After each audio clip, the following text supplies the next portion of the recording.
തെരഞ്ഞെടുപ്പ് കമ്മീഷൻ വ്യക്തത വരുത്തണമെന്നാവശ്യപ്പെട്ട് ബംഗളൂരുവിൽ കോൺഗ്രസിന്റെ നേതൃത്വത്തിൽ പ്രതിഷേധ റാലി നടത്തി. ഇലക്ഷൻ കമ്മീഷൻ ബിജെപിക്ക് വേണ്ടി പണിയെടുക്കരുതെന്ന് രാഹുൽ ഗാന്ധി പറഞ്ഞു. महादेवापुरा में 6.5 लाख वोट हैं असेंबली में और उसमें से 1,250,000 वोट चोरी किए गए हैं. मतलब 6 में से 1 वोट इन्होंने चोरी किया है. 5 तरीके से चोरी की गई है. डुप्लीकेट वोटर मतलब एक वोटर अनेक बार वोटिंग कर रहा है. वोट देने का अधिकार उसको बेंगलोर में है, लखनऊ में है, वाराणसी में है, अलग अलग जगह देश में ये लोग वोट डालने के लिए ऑथराइज्ड हैं.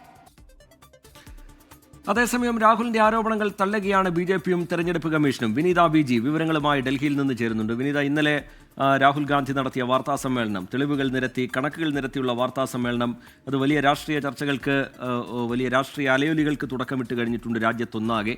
ഇന്ത്യ സഖ്യ നേതാക്കൾ രാഹുൽ ഗാന്ധിയുടെ ആരോപണം ഏറ്റെടുക്കുന്നു, കോൺഗ്രസിന്റെ ആരോപണം ഏറ്റെടുക്കുന്നു. ഇന്നും ബംഗളൂരുവിൽ തെരഞ്ഞെടുപ്പ് കമ്മീഷനെതിരെ, ബിജെപിക്കെതിരെ അതിരൂക്ഷമായ വിമർശനം രാഹുൽ ഗാന്ധിയുടെ ഭാഗത്തുനിന്നുണ്ടാവുന്നു. വിവരങ്ങൾ വിനീത.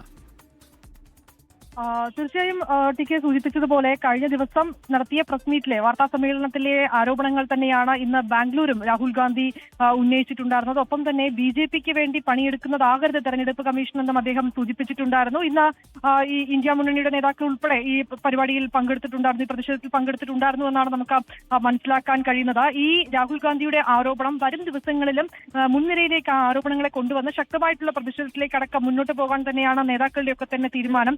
തിങ്കളാഴ്ച സമാന രീതിയിൽ ഇലക്ഷൻ കമ്മീഷന് മുന്നിൽ ശക്തമായിട്ടുള്ള പ്രതിഷേധം സംഘടിപ്പിക്കാനും തീരുമാനിച്ചിട്ടുണ്ട്. അതേസമയം രാഹുൽ ഗാന്ധിയുടെ ആരോപണങ്ങളെ പാടെ തള്ളുകയാണ് ബിജെപിയും തെരഞ്ഞെടുപ്പ് കമ്മീഷനും. രാഹുൽ ഗാന്ധിക്ക് തെളിവുണ്ട് എങ്കിൽ അത് ഹാജരാക്കട്ടെ എന്നാണ് ഈ ഘട്ടത്തിൽ തെരഞ്ഞെടുപ്പ് കമ്മീഷൻ പറഞ്ഞിരിക്കുന്നത്. ഒപ്പം തന്നെ മിസ്ലീഡ് ചെയ്യാനാണ്, തെറ്റിദ്ധരിപ്പിക്കാനാണ് രാഹുൽ ഗാന്ധിയുടെ ശ്രമമെന്നും തെരഞ്ഞെടുപ്പ് കമ്മീഷൻ പ്രതികരിച്ചിട്ടുണ്ട്.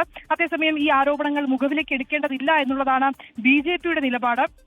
ഇന്നലെ തന്നെ സംബിത് പത്ര, ബി.ജെ.പി നേതാവ് സംബിത് പത്ര വാർത്താ സമ്മേളനത്തിൽ പറഞ്ഞിരുന്നത് രാഹുൽ ഗാന്ധിക്ക് തുടർച്ചയായി ഉണ്ടാകുന്ന ഈ തെരഞ്ഞെടുപ്പ് പരാജയങ്ങളിൽ അദ്ദേഹം നിരാശയുടെ കൊടുമുടിയിലാണെന്നും അതാണ് ഇത്തരം ആരോപണങ്ങൾക്ക് പിന്നിൽ എന്നുള്ളതുമായിരുന്നു ഒരു മറുപടി എന്ന രീതിയിൽ ബി.ജെ.പിയുടെ ഭാഗത്തു നിന്ന് വന്നിട്ടുണ്ടായിരുന്നു. ഒപ്പം തന്നെ ഈ രാജീവ് ഗാന്ധി കൊല്ലപ്പെട്ടപ്പോൾ തെരഞ്ഞെടുപ്പ് മാറ്റിവെച്ച പാർട്ടിയാണ് കോൺഗ്രസ് എന്നും അതുകൊണ്ട് തന്നെ രാഹുൽ ഗാന്ധിയുടെ ഇത്തരം ആരോപണങ്ങൾ മുഖവിലേക്ക് എടുക്കേണ്ടതില്ല എന്നും പ്രഹ്ലാദ് ജോഷിയും ഇന്ന് പ്രതികരിച്ചിട്ടുണ്ട്. പക്ഷേ ആരോപണങ്ങളിൽ ഉറച്ചു തന്നെ നിൽക്കുകയാണ് രാഹുൽ ഗാന്ധി. വരും ദിവസങ്ങളിലടക്കം ഈ ആരോപണങ്ങളിൽ ശക്തമായ പ്രതിഷേധം നടത്താനാണ് ഇന്ത്യ മുന്നണിയുടെയും തീരുമാനം.